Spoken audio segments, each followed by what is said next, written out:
Hi, Dwayne.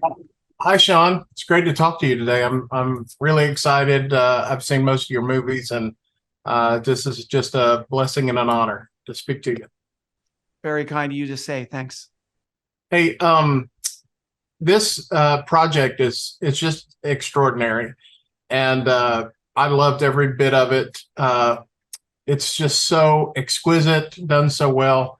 Um, and tell me, at what point did you decide you wanted to tackle this amazing novel?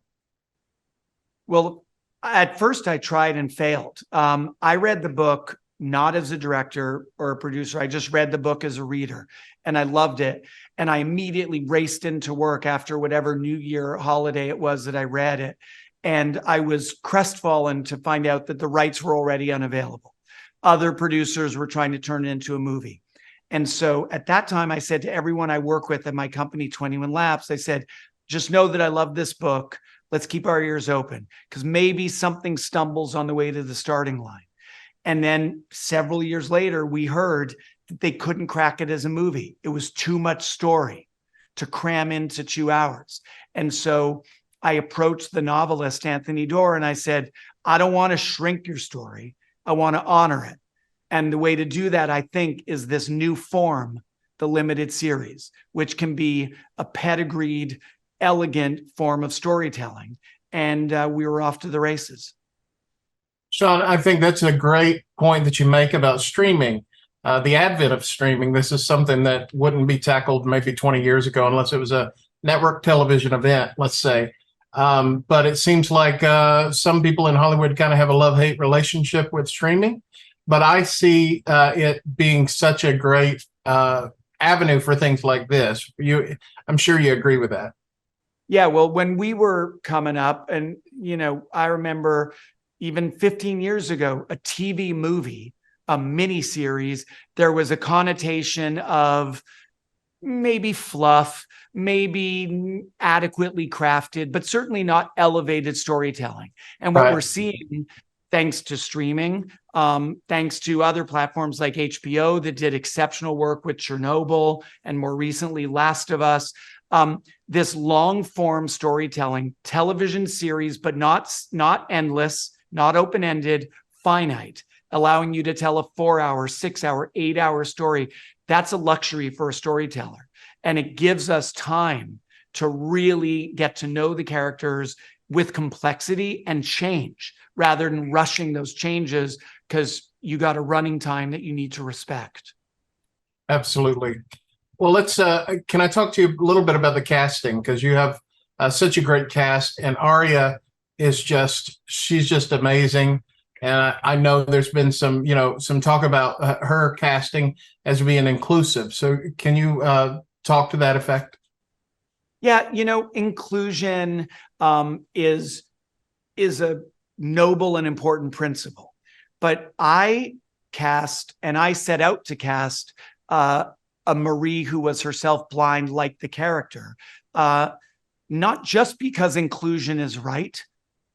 I thought that that kind of authentic representation would be better, would be best, because it would give a lived experience to every frame of this show. Because the character would be played by someone who knows what it is to navigate life and the world without sight, not a sighted person approximating it, but someone who lives it. And I have to say that every day, I didn't count on this. I knew I would have to teach Aria how to act, but I did not know that she would teach me just as much about the way that she navigates the world. And I think we kind of collaborated in a way that made something, yes, in a way that's historic because there's never been a blind lead of a major Hollywood show or movie like this. But I think that together, it allowed us to tell this story and this character story in a way that has a reality and the details of someone who has walked that road every day of her life. Right. There's so many themes in the story, but I see just human connection to me is one of the ones that sticks out among basically the darkest of times.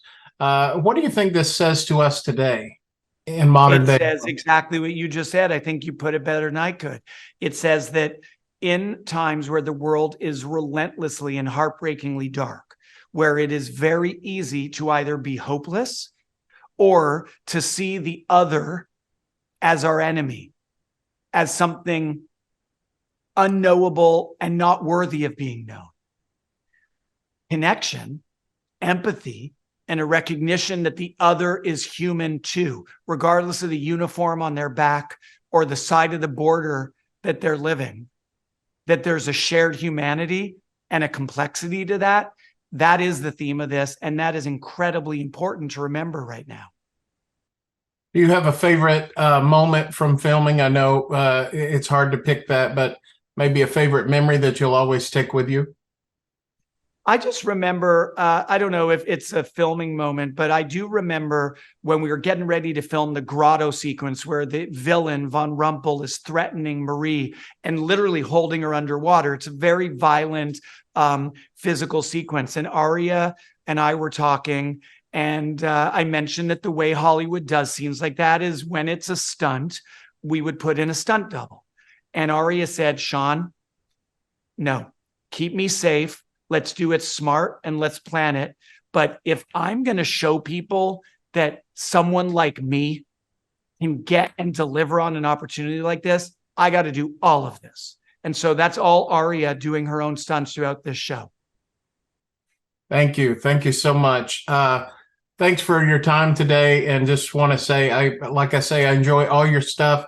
Look forward to what you have coming out in the future. And follow you. My girls would be so jealous because they're Swifties, and they would be so jealous. Mine too. My daughters hate me because I don't invite them along on my Swiftie hangouts. I think I read that quote, something about that, something to that effect. But I'm both a hero and a villain to my daughters as a result. You can make it up to them someday. Thank you so much. Nice chatting.